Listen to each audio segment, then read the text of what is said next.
What's going on, everybody? It is Jamie. Welcome to the channel Thrift on Fire. Today we're going to be talking about Poshmark. So over the last month or so, I've took all my eBay listings or all my eBay listings that fit in the right categories and moved them over to Poshmark. I want to talk about how they've been doing.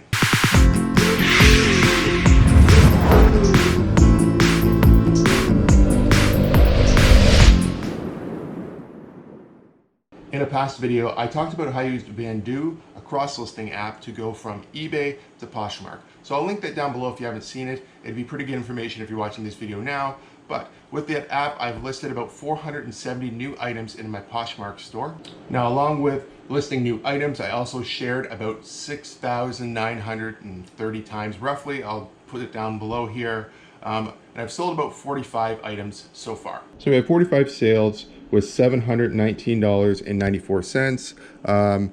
We try to ship the same day, but I'm on 1.3, still fast shipper. I have a 5-star rating, and I don't do community share. So don't get caught up in sharing other people's closets. I know it seems like a good idea, but really when it comes to sales, you want to share your own closet, your own items. I know the thought process in a lot of people are potentially, if I share this person's items or my friend's items, maybe when I'm not online, they'll share my items. But what really seems to be important in Poshmark is sharing your own items. So I would definitely focus on that, and that is what I've done. I've only shared a few items. I've checked out people's store that I know personally or through social media anyway, and liked a few items and followed them.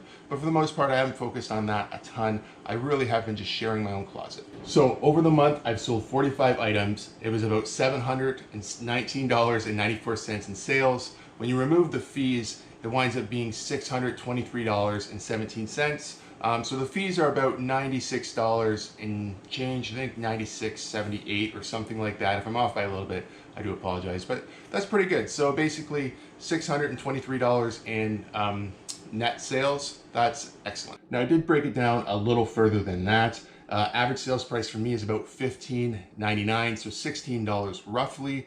And I'm selling things like t-shirts, jeans, jackets, shoes, hats. I did move over Funko Pops, mugs, and that's about really it. There might be a few other odds and ends in there, but that's basically what I'm selling. So $16, that's profit minus, so the fees are removed. Shipping's not a factor, but you do have to remove cost of goods. So on a t-shirt, for instance, I paid about $4 for most t-shirts unless it came from the Goodwill bins. So you remove an extra $4. So you do have to remove your cost of goods from that as well. So I thought we'd talk about the good and the bad. So the bad is you have to share. You have to be very active in Poshmark. It's a very social app. The fees are a little bit high. That was also negative. And the third negative I had was compared to eBay and some other platforms, I find the value of the items tend to be lower. So I was using Sellhound just to do like a price check, and it's definitely lower than eBay.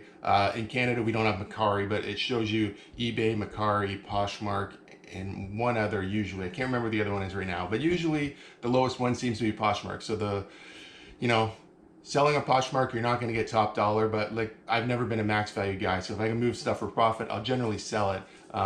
So that's not the end of the world. So what about the good? Well, shipping is definitely my favorite thing about Poshmark. You don't have to put in any of the shipping matrix. They have a deal with Canada Post where it's just going to go expedited. If you try to, for instance, the one thing I tried to list was a slip cover for a couch. I think they thought I was listing a couch, so it made me click a bunch of disclaimers saying that, it can't be over this size and weight and whatever. So generally jeans, jackets, shoes, those type of things are all going to fit under expedited. So you don't really have to do anything. You basically click the button, print the label, put it on your package, and away it goes. So shipping is not a factor here. That is excellent. The next thing was customers have to pay on sale. So they have to have a valid payment. So whether it's their bank, credit card, whatever, when they hit buy or if they send an offer and you accept, instantly they are charged and they're paying for the item, and you get an email within seconds that will give you your shipping label. So there is no waiting like on eBay. If somebody makes a best offer and you accept and they don't pay, it just doesn't happen. If they commit to buying, they're going to buy it, you're going to get a label. The other thing that's really good is there's no promoted listings. So if you want to promote your listings or your business, you have to put in the work. So it's kind of funny because I'm saying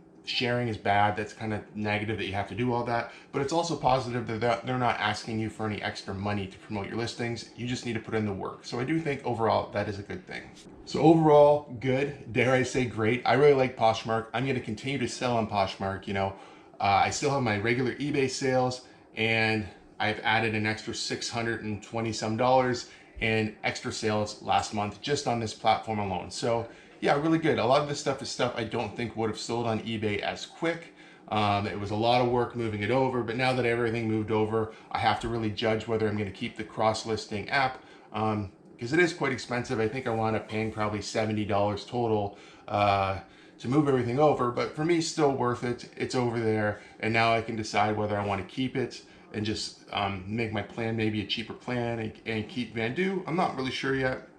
Or I can just copy and paste daily as I list anything that fits the Poshmark platform. Well, thank you guys so much for watching. If you like videos like this, please give it a thumbs up. If you're not subscribed to the channel, please consider subscribing to the show for more content. Until next time, take care, stay safe, we'll see you soon. Bye-bye.